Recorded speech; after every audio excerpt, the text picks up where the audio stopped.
सूरज धीरे धीरे ढल रहा था। आसमान नारंगी और बैंगनी रंग में रंग गया था। हवा में ठंडक थी। थके हुए यात्री ने धूल भरी सड़क पर अपना रास्ता बनाया। उसने घंटों से यात्रा की थी। उसे आराम की सख्त जरूरत थी। वह एक मोड़ पर मुड़ा और अचानक रुक गया। उसके सामने एक हवेली थी। यह ऊंची और भव्य थी, लेकिन जीर्ण शीर्ण अवस्था में थी। इसकी दीवारें उखड़ी हुई थीं, खिड़कियां टूटी हुई थीं। एक ठंडी हवा चली, पेड़ हवा में लहराते थे।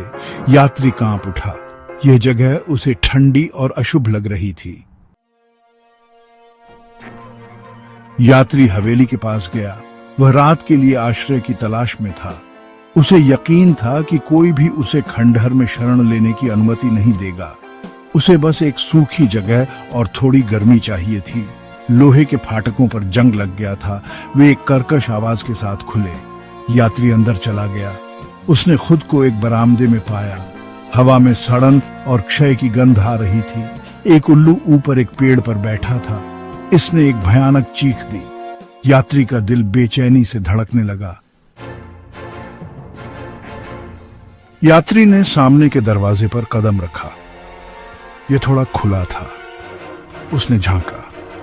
अंदर हॉल अंधेरा और धूल भरा था। नमस्ते, उसने पुकारा। उसकी आवाज खोखली और अजीब लगी। कोई जवाब नहीं था। यात्री अंदर चला गया। फर्श उसके पैरों के नीचे चरमरा गया। धूल के कण हवा में नाच रहे थे, जो खिड़कियों से आने वाली धूप की पतली किरणों में दिखाई दे रहे थे। हर जगह सन्नाटा पसरा हुआ था। यात्री धीरे धीरे हॉल के चारों ओर देख रहा था। दीवारों पर फीके चित्र लगे हुए थे।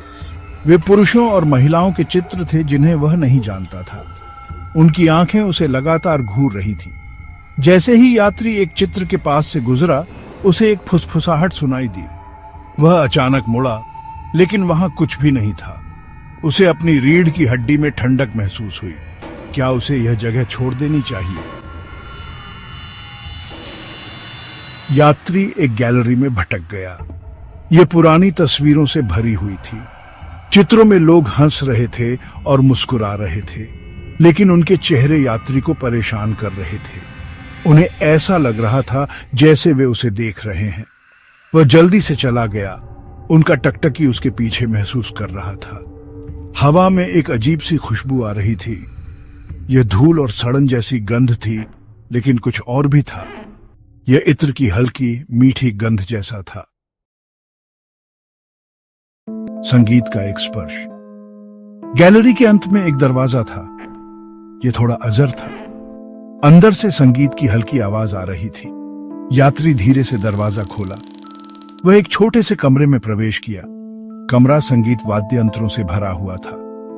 एक पियानो, एक वायलिन और एक वीणा थी। संगीत पियानो से आ रहा था। यह अपने आप बज रहा था। यात्री को यह और भी परेशान करने वाला लगा। सेक्शन 7, छायादार वॉल्ट्स। जबकि संगीत हवा को भरता रहा, यात्री ने एक हलचल देखी। कमरे के सबसे अंधेरे कोने में एक आकृति दिखाई दी। यह एक महिला थी। वह एक लंबी सफेद पोशाक पहने हुए थी। उसके बाल लंबे और काले थे। वह खूबसूरत थी, लेकिन उसके चेहरे पर उदासी का भाव था। महिला ने यात्री की ओर देखे बिना पियानो बजाना जारी रखा। उसकी उंगलियां चाबियों पर नाच रही थी। संगीत एक ही समय में सुंदर और भयावह था। यात्री जानता था कि उसे जाना चाहिए। यह जगह सही नहीं थी। वह मुड़ा और दरवाजे की ओर भागा। जैसे ही वह दौड़ा, उसने महिला की हंसी सुनी। यह ठंडी और खोखली हंसी थी, जिससे उसके खून में ठंडक दौड़ गई। उसे अपने पीछे उसके कदमों की आहट सुनाई दी। वह तेज दौड़ा। उसका दिल तेज तेज धड़क रहा था। उसे हवेली से बाहर निकलना पड़ा। रात के आगोश में यात्री सामने के दरवाजे से बाहर निकल गया। उसने पीछे मुड़कर नहीं देखा। वह तब तक दौड़ता रहा जब तक वह हवेली से बहुत दूर नहीं पहुंच गया। अंत में वह थक कर गिर पड़ा। उसने पीछे मुड़कर देखा।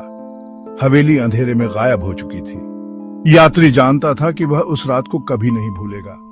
भूतिया संगीत और रहस्यमय महिला हमेशा उसकी यादों में ताजा रहेंगे।